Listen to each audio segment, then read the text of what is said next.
पराधिकार चर्चा। एक धोबी था, उसके एक पालतू गधा था और एक कुत्ता भी था पालतू। धोबी कुत्ते को भी और गधे को भी पर्याप्त आहार नहीं देता था। दोनों बुभुक्षा से पीड़ित रहते थे, इसलिए गधा और कुत्ता दोनों ही अपने स्वामी धोबी पर प्रायः कुपित रहते थे। एक दिन धोबी के घर में रात्रि के समय में चोर घुस गया।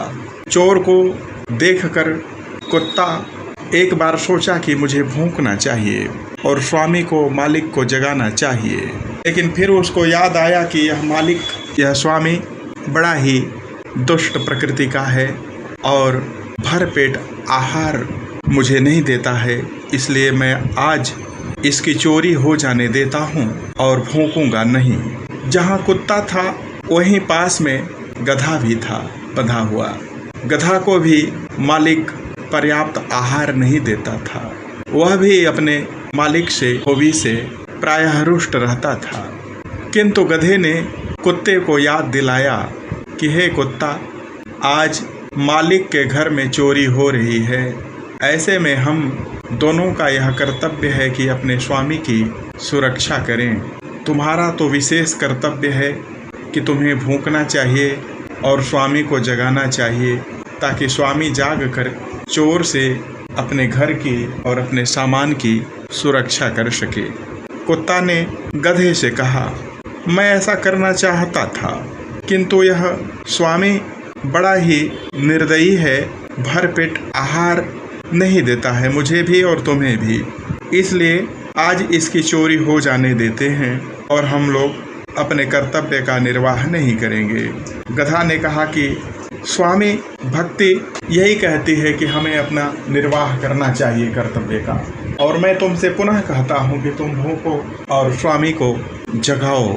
लेकिन कुत्ता गधे के बार बार कहने के बाद भी स्वामी को जगाने के लिए भूखा नहीं।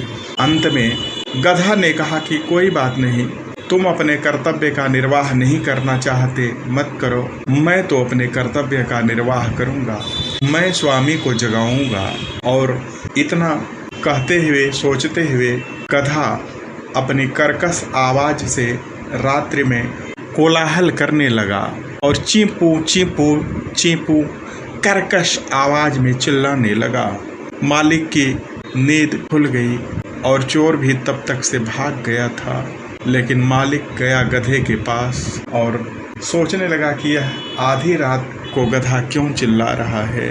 उसको कोई कारण समझ में जब नहीं आया मालिक को कि यह क्यों चिल्ला रहा है, तो मालिक को क्रोध आया और घर के अंदर से एक मोटी लाठी हाथ में लेकर आया और यह कहते हुए गधे को पीटने लगा कि यह आधी रात को भी सोने नहीं देता, नींद बिगाड़ देता है, और खूब मारा उस गधे को। गधा बेचारा मार खाकर चुपचाप खड़ा रहा और अपनी दशा पर चिंतन करता रहा। अंत में जब स्वामी गधे को मारकर घर के अंदर चला गया, तब कुत्ता ने कहा कि मैंने तुमको कहा था ना कि यह मालिक निर्दयी है, इसके लिए कोई भी स्वामी भक्ति करना उचित नहीं है, लेकिन तुमने ही मेरी बात नहीं मानी और पराधिकार चेष्टा किया तुमने, जिसका कि परिणाम तुम्हें भुगतना पड़ा और पीड़ा सहना पड़ा। इसलिए कहा गया है, पराधिकार चर्चाम यह करोति स्वामी हितेक्षया